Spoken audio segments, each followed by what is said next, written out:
کہ اسلام جو ہے عورتوں کو برابری نہیں دی ہے، یہ ان کی ایک زیادتی ہے اسلام میں.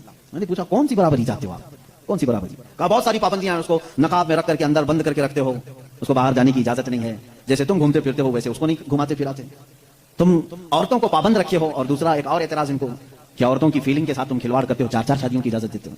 ابھی تو ہم نے ایک ہی کیا ہے پھر بھی ان کو تکلیف ہے. 4 کی اجازت اسلام نے، اس کا الگ جواب ہے کہ عورتوں کے ساتھ یہ زیادتی ہے یا انصاف ہے. پہلی بات تو یہ ہے کہ ان کو بند رکھتے ہو، ایک کمرے میں قید رکھتے ہو. اور یہی مغربی تہذیب کے دلدادہ کچھ اسلامی ملکوں میں آ کر کے عورتوں کا دماغ بھی خراب کر رہے ہیں، آ کر کے ان عورتوں کو بھڑکا رہے ہیں کہ تم باہر نکلو بینر لے کر کے، ہمارا جسم ہماری مرضی چلے گی، ہمارے اوپر کوئی پابندی نہیں چلے گی. ہر جگہ یہ چل رہا ہے آج. اور یہ لوگوں کو بتانا ہی چاہتے ہیں کہ اسلام نے عورتوں پر یہ سختی کی ہے، ان کو برابری کا درجہ نہیں دیا ہے. کون سی برابری تم چاہتے ہو، کون سی برابری؟ یہ صرف جسم کے خواہش مند لوگ عورت کو یہ سمجھتے ہیں کہ یہ ناچنے والی چیز ہے، عورت کو یہ سمجھتے ہیں کہ یہ صرف ہمارے کھانے والی چیز ہے، اس کے ساتھ کھیلنے والی چیز ہے. تم اس کو برابری سمجھ رہے ہو. میں کہتا ہوں ان ماں اور بہنوں سے، تم ان کی برابری کو پسند کرتے ہو یا پھر اسلام نے جو تمہیں برابری دی ہے وہ کیا ہے؟ اور رسول کریم صلی اللہ علیہ وسلم کے فرامین تو سنو.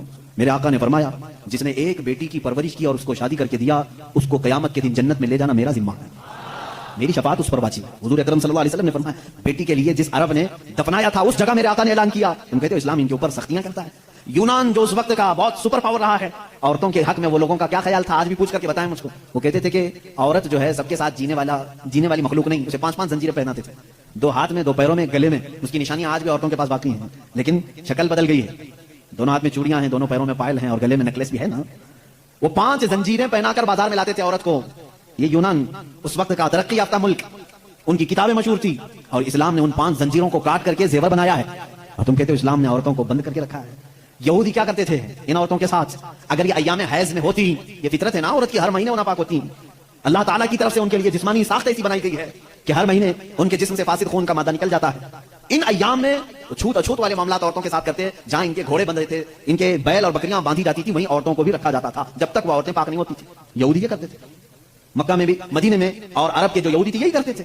آج بھی یہودیوں کے ہاں کچھ جو آرتھوڈاکس ہیں، پرانے خیالات کے ہیں، وہ اسی طرح کے معاملات کرتے ہیں. وہ عورتوں کو چھوتے تک نہیں ان ایام میں. وہ سمجھتے ہیں کہ اتنی ناپاک ہے کہ چھو لوں تو اپشگن ہو جائے گا.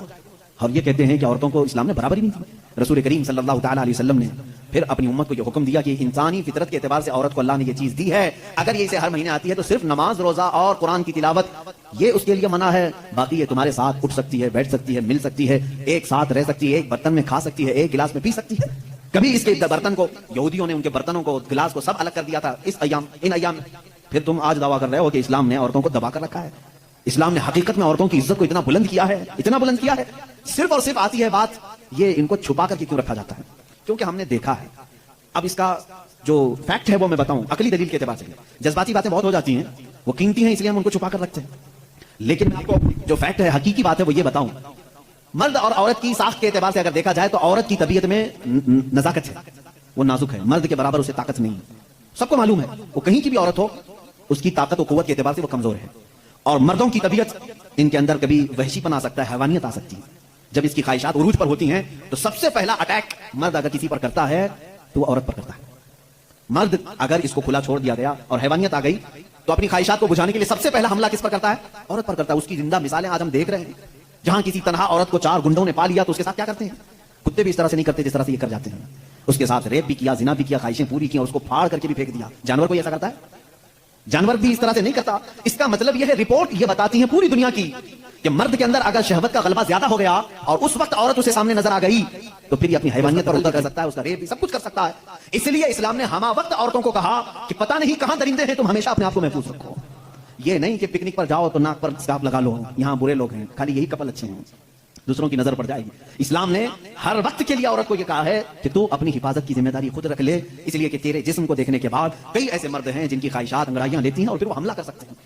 تمہاری جان کا بھی خطرہ ہے اس میں، صرف عزت لوٹنے کا نہیں، جان کا خطرہ ہے. ریپ کے بعد قتل ہوتے ہوئے نہیں دیکھے؟ ابھی سال نہیں گزرا ہوگا حیدرآباد میں، دلی میں کتنے واقعات ہوئے اچھے پڑھی لکھی لڑکیوں کے ساتھ، اچھے بڑے گھر کی لڑکیوں کے ساتھ. یہ معاملات ہوئے کہ نہیں ہوئے؟ اب یہ جب ہم جواب دیتے ہیں تو وہ یہ کہتے ہیں کہ مردوں کو آپ تلقین کریں کہ وہ عورتوں کو چھیڑ چھاڑ نہ کریں. یہ تو ایسی بات ہو گئی کہ گوشت کو کھلا رکھ کر کے کووں کو نصیحت کرو، بیٹا اچھے سے رہو، اخلاق میں رہو. ارے کوا ہے، وہ گوشت کھلا رکھا ہے. ہم کووں کو سدھار نہیں سکتے لیکن گوشت کو ڈھک تو سکتے ہیں. ہمارے پاس یہی فارمولا ہے. ہم کہاں پوری دنیا کے مردوں کی آنکھوں کو سنبھالیں؟ حالانکہ قرآن نے ہر مومن کو کہا ہے